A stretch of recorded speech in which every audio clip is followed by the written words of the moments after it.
Welcome to the Sports Card Investigator Show, where we use a tactical approach in our sports card investing. Why tactical?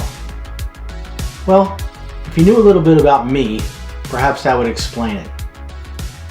You see, I was a special agent for the Drug Enforcement Administration, and although I don't have all the answers, I do possess a particular skill set.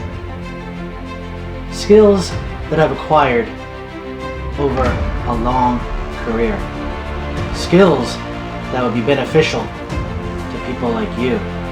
So, if you hit the subscribe and like button, I will not pursue you. That will be the end of it. However, if you do not, then I'll be really mad. Anyway, guys, my name's Andy Eisman. I'm telling the truth. I was a DEA special agent for 25 years. Passion for sports investing and sports card collecting. And I figured, why not bring some of the skill set that I had back with DEA into this environment? And it's quite simple. I think we could be successful if we do our research, our analysis, our strategic intelligence. Basically, we just have to do our homework. And if we do our homework, we're going to give ourselves every advantage to be successful in this endeavor. And I think we can do it. So when you tune in every week or maybe twice a week, depending on what's going on in the world, what can you expect? And I think it's important that when you tune in, you're going to know what to expect, and we're not going to be all over the place. So I will tell you that we are going to have a targeted player of the week, and we're going to look at a specific player from all aspects. Now, I'm not going to be the guy that says, hey, go invest in Tyler Hero, he's $4, and then that's it, you never hear about it. We don't hear that, he's gone up and down, we should have got rid of it, we should not have got rid of it. We're going to actually do our research. And what that means is, when we talk about a guy, all right, say, let's say Tyler Hero, I could say, look, here's what we're going to do with him.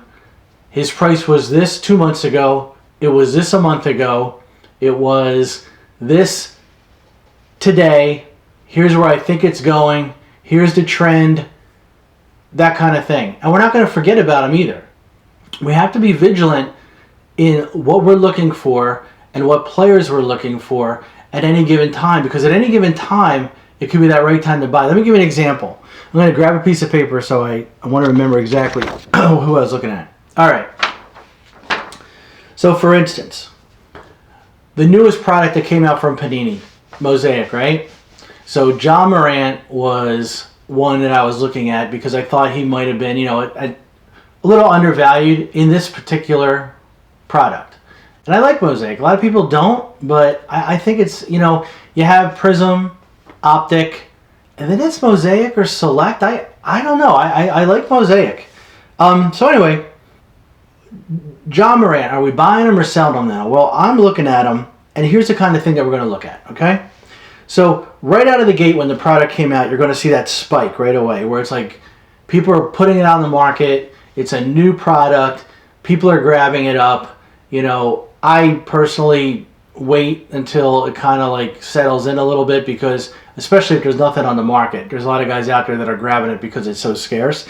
So John Morant right out of the gate in April when the product first came out was $42. That was his highest, $42, give or take. All right? So it was up and down, but since mid-May, he's been on a steady decline. So right now on eBay, when I was looking before I came down to talk to you guys, he was $20. All right? So is he a buy now? I think he is. He's one of these guys that have a chance to be a real superstar. He could be, if we're comparing Zion and Ja to the Luka and Trey, I think he's every bit a shot to be as good as Trey, maybe even better, and maybe even more desirable. So that's the kind of thing. So I was looking, I was like, okay, $20. He's never been lower, right? So that would be and that's the kind of thing that we're going to look at. So I want you guys to be able to jump on these kind of deals. And sometimes during the week, if I'm doing my research and my analysis, and I'm like, all right, let me pop on here and tell my guys, because here's the thing. If you're not doing your homework and your research every day, you're going to miss it. I'll give you one more. A guy that I like. Now, I like a lot of first-year rookies. Redundant, right? but I mean like guys that are playing their rookie year at that given time. Next year I'll still look at them, but hopefully I've been smart in my first year investing and I move on to the next crop, if that makes sense. Cam Reddish, Silver Prism. I like Cam Reddish, and at the end of May, his Silver Prisms were running at 27 bucks. These are raw cards, and we're going to get into grading and all that stuff at later times, and it's important that you guys understand the ins and outs of grading cards and what that means to their value. And actually, I'm going to talk a little bit about that today because some big news came up about PSA and their rate hikes for bulk submissions. We're going to talk about a little bit later. But Cam Reddish, Silver Prism at the end of May was 27 bucks. So I checked it today and it's down to 14 bucks. So half price. So these are the things that you have to act on, because by the time I'm done with this video, I could go up and someone snagged all the $14 Silver Prisms, okay? It's possible, it's happened before. I call it the Gary Vee effect sometimes. Now, he doesn't buy raw cards, not that I'm aware of, but he'll go up and say, give me all the, give me all the PJ Washington PSA or Rui Hachimura PSA 10 graded cards. And you go on eBay and, either they're crazy or they're gone. And you wonder why, but some guys have influence like that. But in any case, we'll talk about players like that. We're also going to talk about tips of the week. Tips that I'll pass on to you that I've picked up along the way that I think are beneficial. Also, we'll do questions. I have a question about how to do a PSA submission. So I go online and there's 10 videos and they look 10 different ways and I'm not sure how to do it. So my goal is to, have a standardized thing or of what we can do. So if you're like, hey Andy, how do you do this? Go on the video and look. And I'll ensure to the best of my ability that what I'm telling you is true. I'll get it from the horse's mouth, so to speak. We'll talk about the industry itself. We'll talk about new products. We'll talk about what's going on, what we should be aware of. We'll talk about pricing. We'll talk about things in the hobby, such as breakers or razzes, Dutch auctions, things like that. So we're gonna cover the gamut as far as things in the industry. We're also going to talk about something that unfortunately is a big part these days, is the dark side of the industry. There's a lot of people out there trying to take advantage of people in our hobby, and they do that in a variety of different ways. By trying to either get cards from you and then getting their money back, or basically just scamming to try to get money, like as far as cards that don't arrive or cards that come that were not the cards that you bought. And we're going to talk all about that, and that's stuff that's important, because if you guys that are new to the hobby or new to the industry or new to the flipping and selling and investing, you got to fill yourself with knowledge. So what I wanted to do today was talk a little bit about a couple things that came up recently that I think would be of interest.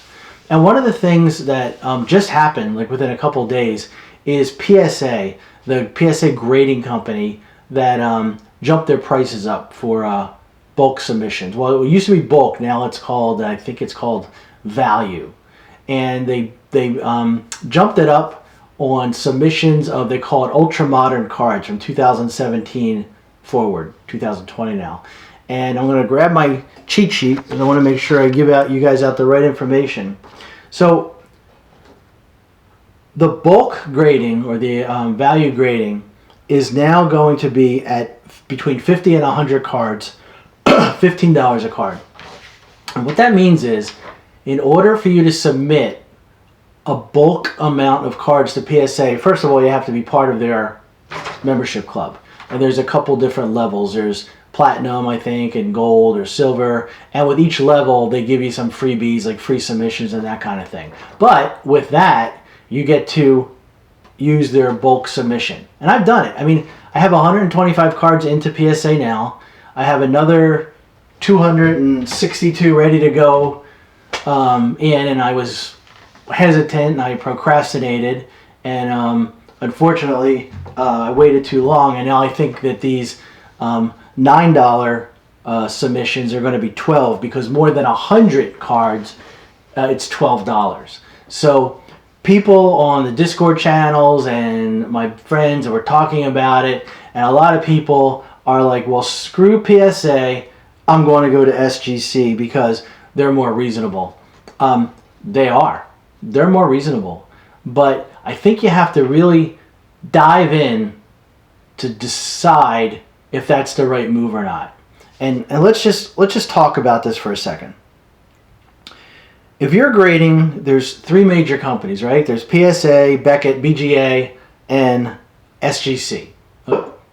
If we compare the three grading companies to one card, and again, the friend that I'm telling you about, I'm going to be giving you information once his channel comes out, because he's a statistic analyst, and he's actually going to put together a statistical analysis of the different grading companies and what different cards grade at, and then actually see if it's worth moving to another company or not with a statistical analysis. I think that's important. But for argument's sake, okay, so someone says, screw it, we're going to go to CGA or SGA. So a Zion Williams Prism PSA 10, okay, very popular card.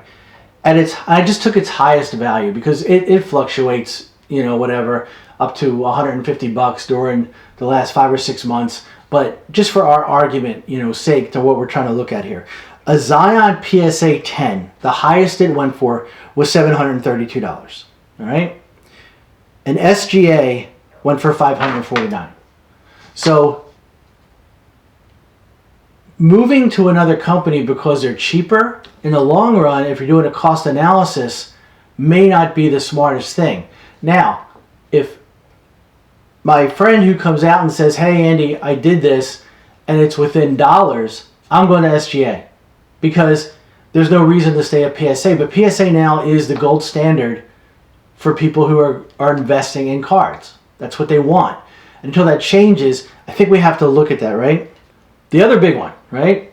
The NBA playoffs. It's a scary situation that we're in the middle of. You just don't know what's going to happen when it gets up to the time of playing. And when they get back into the preseason, then they have those 6 games. So, I'm not really sure there's going to be a season. And I hate saying that because I want there to be a season so bad. I want the players to come back. I want there to be a great, atmosphere, even though there won't be fans, which was a whole other story. But what happens if, one of the players, tests positive 5 games in? Well, from what I understand, he's out. He's not playing anymore. It's not a 2-week quarantine. And then what? Anyone he had contact with since then, they're out too.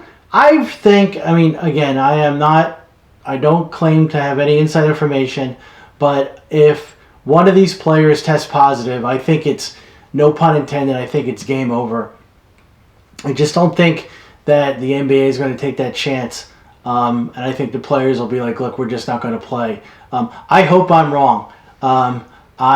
This is one thing that, if I have to say, look, Andy, you're wrong about that, then I'll be like, you know what? I hope you're right. I hope they have a great season ending tournament, we'll call it. A great 6 games, some great competition. And with that said, this is going to be like nothing we've ever seen before. And you're playing in an arena that is empty. There's no crowd. There's no nothing, although I heard that my friend said that they're going to pump in crowd noise. It's just not the same. We all know that. My son likened it to the NCAA tourney where, you have 2 seeds playing in front of no one, and maybe you'll get upsets there. It's possible. I mean, but getting back to what we're talking about, what's my strategy as far as players go? And I would say, take this advice with an abundance of caution, because by no means is this like do this. It's kind of like what I'm always looking at is there bargains out there to buy now? Now, there are bargains out there, but if you're looking at players that are not even in the playoffs, then I would not buy them now. Their prices, one thing I can guarantee is the prices of the players not in the playoffs will dip more after this season is over, when football's going on. Hopefully, that's another story. I have every reason to believe that, as happens every year, those players will go down, and there'll be a chance to make some good deals and snatch them up. Now, for the players that are in the playoffs, right? So there are a few that I like. I like Matisse Thybulle. I think the kid is just a defensive beast. I think he's a spark plug. I think he gets that team going. My only issue with that is he going to get on the court? There are some games when, he's on the court for, a half, or he comes out and he does something good and they keep him in there, and other times he doesn't get off the bench, So that's going to depend a lot too. Think about that. Like, are they going to get playing time? Because we all know when the playoffs start, the bench gets short, real short. 8 players, 7 players sometimes. A couple of guys that I like that I think can make long runs are guys like Tyler Hero and a guy like Kendrick Nunn. Once again, that's 2 guys, right? And they got a bench, so how that bench is going to be short and what's going to affect them. However, I will say that if Kendrick Nunn makes a spectacular play or Tyler Hero makes a great, that's all you need to get that bump. I have never seen it before, but this is the first year, and we'll talk about a couple players in a second that really applies to, where one play can literally turn a card, from flat, and then halftime it's going through the roof. I've never seen that before. John Zion, right? So if you were telling me in a regular season that LA is going to be playing the Pelicans in the first round, all right, great, 4-0, right? That could happen. It very well could be the same, that they could be a 4-game sweep. That's very possible, but Zion is the only player that I've ever seen that could make a dunk over LeBron, or make a spectacular block, and people run to eBay to buy his cards. It's crazy. I mean, look, I bought into it. I literally bought into it, but I definitely think that he's got a shot if he stays healthy, which is the biggest. People are staying away. The people that don't like him, he's going to be a Greg Odom, or they said that about Joel Embiid, and thank God so far he's, knock wood, he's been fine. If he stays healthy, he's got a shot. And John Morant. I mean, again, Memphis. I mean, are they even going to get in the playoffs? I don't know. They got that, the tournament where they play, and then within a certain amount of games, you got a shot. But one of them is going to get in. One of them won't. I mean, most, probably. But so as far as strategy, or how you're going to list these guys, or how you're going to play it, what I would do is when the playoffs start, or when, maybe when the NBA season starts, put them on eBay and put it for a buy it now ridiculous price, but just have it up there. So when maybe,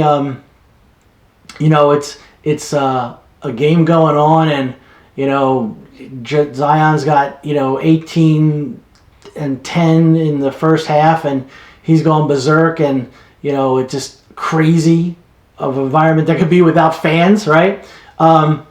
You go on eBay and you drop it, to a price where you're acceptable, and then you're ready to go. But I would, as I said before, caution, because we just don't know what's going to happen. But that is my thoughts on the NBA playoffs.